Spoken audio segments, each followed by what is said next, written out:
తొక్కి పట్టి నార తీస్తాం. ఆడపిల్లల జోలికొస్తే తొక్కి పట్టి నార తీస్తాం, నడు వంచి దెబ్బలు కొడతాం అని చెప్పినటువంటి పవన్ కళ్యాణ్ గారు ఏది తొక్కలేదు, నారాలేదు. మహిళలకు అన్యాయం చేయడం ఒక రాయల్టీగా ఫీల్ అవుతున్నారు జనాలు. మహిళలకి అన్యాయం చేస్తే ఏం కాదులే అంటే వాళ్లలో ఒక వణుకు, ఒక భయం అనేది తగ్గిపోయింది. ఎందువల్ల? ఒక కట్టుదిట్టమైన వ్యవస్థ లేకపోవడం వల్ల. గత 5 సంవత్సరాలు ఇలా లేదే. ఆడపిల్లల జోలికి రావాలంటే వణుకు పుట్టేది ఒళ్ళంతా. ఎందుకంటే వేగంగా శిక్ష పడుతుంది, వేగంగా పోలీసులు అక్కడికి చేరుకుంటారు, నేరస్తుడు తప్పించుకునే టైం కూడా ఉండేది కాదు. అంత ధైర్యంగా బతికిన మహిళలు ఈ రోజున కూటమి ప్రభుత్వంలో గుండెలు అరచెత్త పట్టుకుని బతుకుతున్నారు. అయినా ఇలా తప్పులు చేసే వాళ్ళందరికీ కూడా కూటమి ప్రభుత్వం మద్దతు పలుకుతూ ఉందంటే నాకు ఆశ్చర్యం వేస్తుంది ఒక్కసారి. మళ్ళీ కిరణ్ రాయల్ గారి విషయంలో అంటే ఆగ మేఘాల మీద లక్ష్మి గారిని అరెస్ట్ చేయడానికి రాజస్థాన్ జైపూర్ నుంచి పోలీసులు వచ్చేశారు, అరెస్ట్ చేశారు, తీసుకెళ్లిపోయారు. మరీ గమ్మత్తుగా ఈ విషయాన్నైనా 3 రోజులు ముందే చెప్పారు. పలానా జైపూర్ నుంచి పోలీసులు వస్తారు, లక్ష్మి గారిని అరెస్ట్ చేస్తారు, చూసుకోండి కావాలంటే అని. ఎగ్జాక్ట్ గా ఏదో కథ చెప్తే సినిమా తీసినట్టుగా ఎగ్జాక్ట్ గా అలాగే జరిగింది. కరెక్ట్ గా 3 days తర్వాత. అంత కరెక్ట్ గా ఎలా తెలుసు మీకు? మీరే ప్లాన్ చేశారా? మీరు చేసిన అన్యాయాలు బయట పెడుతున్నారని చెప్పి, మీకు ఎదురుగా ఒక మహిళ నిలబడి పోరాడుతోందని చెప్పి మీరే ప్లాన్ చేశారా? అంత ఆగమేఘాల మీద పక్క రాష్ట్రాల నుంచి మీరు అధికారులను తీసుకొచ్చి పని చేయించుకోగల సత్తా మీకుంటే, అంత పలుకుబడి మీకుంటే, సార్ ఆ పలుకుబడిని కొంచెం రాష్ట్ర ప్రయోజనాల కోసం వాడండి కదా, రాష్ట్ర మంచి కోసం వాడండి కదా. ఒక ఆడపిల్లకి అన్యాయం చేసిన వాడిని రక్షించడం కోసం మీరు ఆ పలుకుబడిని వాడేది కూటమి నాయకులు. ఒక ఆడపిల్లకి అన్యాయం చేసిన వాడిని రక్షించడానికి ఇంత పలుకుబడి వాడతారా? అదేదో రాష్ట్ర ప్రయోజనాల కోసం వాడుంటే ఎంతో కొంత మంచి జరిగేది కదా రాష్ట్రానికి. అంతకంటే దారుణం ఏంటంటే అన్యాయం జరిగిన బాధితురాల్ని ఆదుకోకపోగా, అండగా నిలబడకపోగా, అసలు ఆమెని ఒక తేరుకోలేని ఒక సిచ్యువేషన్ లో పెట్టడం, అరెస్ట్ చేసి జైల్లో వేసేస్తే అయిపోతుంది అంతే. ఇంకా వాళ్ళు నోరెత్తి మాట్లాడరు. విక్టిమ్ బ్లేమింగ్ అంటారు దీన్ని. ఇలా మీరు విక్టిమ్స్ ని బ్లేమ్ చేస్తూ ముందుకు పోతుంటారా? అంటే ఇది చూసి ఇంకొకళ్ళు ఎవరు బయటకు వచ్చి మాట్లాడరనా మీ ధైర్యం? ప్రజలిచ్చిన అధికారాన్ని ప్రజల కోసం కాకుండా మీ తప్పుల్ని కప్పిపుచ్చుకోవడానికి, మీ వాళ్ల తప్పుల్ని కప్పిపుచ్చుకోవడానికి మీరు వాడుకుంటున్నట్లంటే ఏ స్థితిలో ఉన్నామో, ఎంత గొప్పగా మీరు పరిపాలన చేస్తున్నారు ప్రతి ఒక్కళ్ళు చూస్తూనే ఉన్నారు. అంతెందుకండి, డిప్యూటీ సీఎం గారి సొంత నియోజకవర్గంలో ఒక ఆడపిల్లపై అత్యాచారం జరిగితే ఈ రోజు వరకు ఆయన వెళ్ళి మాట్లాడలేదు. ఏంటండి మీరు రక్షణ కల్పించేది మహిళలకి? ఏంటండి మీరు ధైర్యాన్ని నింపేది మహిళలకి? ఒకటి మాత్రం బాగా అలవాటైపోయింది, ఏది జరిగినా వైఎస్ఆర్ కాంగ్రెస్ పార్టీ వైపు వేలెత్తి చూపించడం, ఎస్కేపిజం.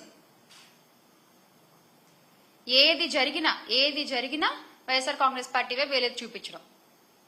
నవ్వుతున్నారు, అయినా మీకేం పట్టట్లేదు. నవ్విపోదురుగాక నాకేంటి సిగ్గు అన్నట్టుంది మీ ప్రవర్తన.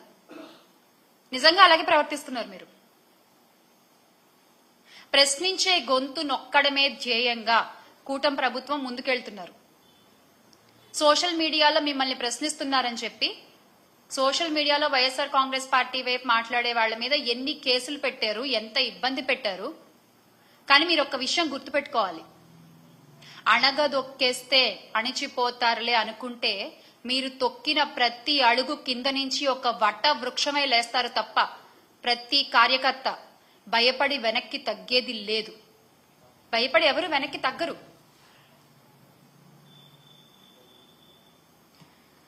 లక్ష్మి గారి విషయంలో మళ్ళీ అంటే వాళ్ళ ఎందుకు చెప్తున్నానంటే, ఇన్నిసార్లు ఒక మహిళ, సరే ఆవిడ ఎటువంటి పరిస్థితుల్లో అయినా ఉన్న ఒక మహిళ ధైర్యంగా బయటకు వచ్చి నాకు ఈ అన్యాయం జరిగింది, నా భర్త బృందకుమార్ రెడ్డి 2021లో చనిపోయారు, ఆ తర్వాత ఆయన సన్నిహితుడు నాకు అండగా ఉంటా అన్నాడు, నా పిల్లలకు అండగా ఉంటానని నన్ను నమ్మబలికిచ్చాడు. నేను నమ్మాను. నమ్మి ఇంత డబ్బు ఇచ్చాను, ఇంత బంగారం ఇచ్చాను. ఈ రోజున అడుగుతుంటే ఏం పీకలేవు, నువ్వు నా వెంట్రుకు కూడా పీకలేవు, చంపేస్తా. ఇంకా నేను కొన్ని పదాలు మాట్లాడలేకపోతున్నాను. అటువంటి దుర్భాషలాడి, అటువంటి భాషని ఉపయోగించి ఒక మహిళపై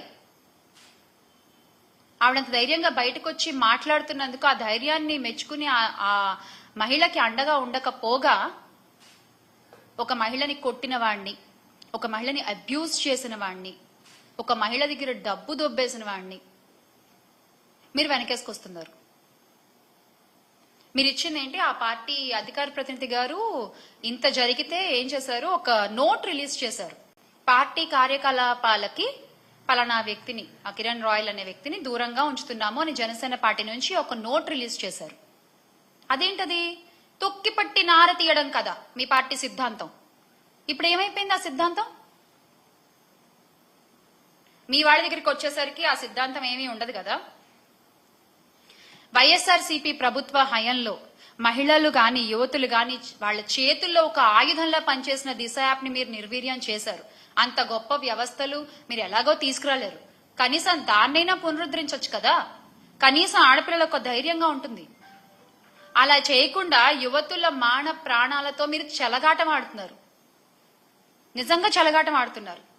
రాష్ట్రంలో శాంతి భద్రతలు క్షీణిస్తున్నా నిత్యం వాటిని డైవర్షన్ పాలిటిక్స్ తో కవర్ చేసుకుంటూ ప్రతి నెల ఒక్కొక్క టాపిక్ దొరుకుతుంది మీకు. భలే అసలు జరిగే అన్యాయాల్ని కవర్ చేయడానికి, జరిగే అన్యాయాల్ని డైవర్ట్ చేయడానికి, మీకు అనుకూలంగా ఉండేటువంటి పచ్చ మీడియాల్లో వాటిని యథేచ్ఛగా ప్రచారం చేయడము, ప్రజల్ని నమ్మించే ప్రయత్నం చేయడము. అంటే చట్టం అనే ఒక కనీస గౌరవం కూడా లేకుండా మీరు ముందుకు దూసుకుపోతున్నారు. అన్యాయాలు, అరాచకాలు చేసుకుంటూ, అత్యాచారాలు చేసే వాళ్ళని వెనకేసుకొస్తూ. అందుకే ఎవరన్నా ప్రశ్నిస్తుంటే కూడా చంద్రబాబు నాయుడు గారు అది సహించలేని ఒక స్థితిలో ఉన్నారు. ప్రజల దగ్గర ఇన్ని ప్రశ్నలు ఉన్నాయి. ఈ రోజున ఇన్ని ప్రశ్నలు ఉన్నాయి ప్రజల దగ్గర. సరే, సూపర్ 6 హామీలు అంటామా, అవి పక్కన పెట్టండి. అవి కాకుండానే ఇన్ని ప్రశ్నలు ఉన్నాయి. వాటన్ని ప్రజలు అడిగితే ఈ రోజున సమాధానం చెప్పే స్థితిలో చంద్రబాబు నాయుడు గారు ఉన్నారా? కూటమి ప్రభుత్వం ఉందా? సానుభూతి పరులు, యాక్టివిస్టులు, ప్రతిపక్ష సోషల్ మీడియా కోసం పనిచేస్తుంటే వాళ్ళ మీద యథేచ్ఛగా కేసులు పెట్టి వాళ్ళని లోపల తోసేస్తే, ఎప్పుడు కేసులు అండి, ఎప్పుడో 3-4 సంవత్సరాల క్రితం కేసుల్ని కూడా బయటికి తీసి అరెస్ట్ చేస్తారు. ఒకవేళ వాళ్ళ మీద కేసులు ఏమి లేవనుకోండి, వీళ్లే కొత్తగా ఒక కేసు క్రియేట్ చేస్తారు.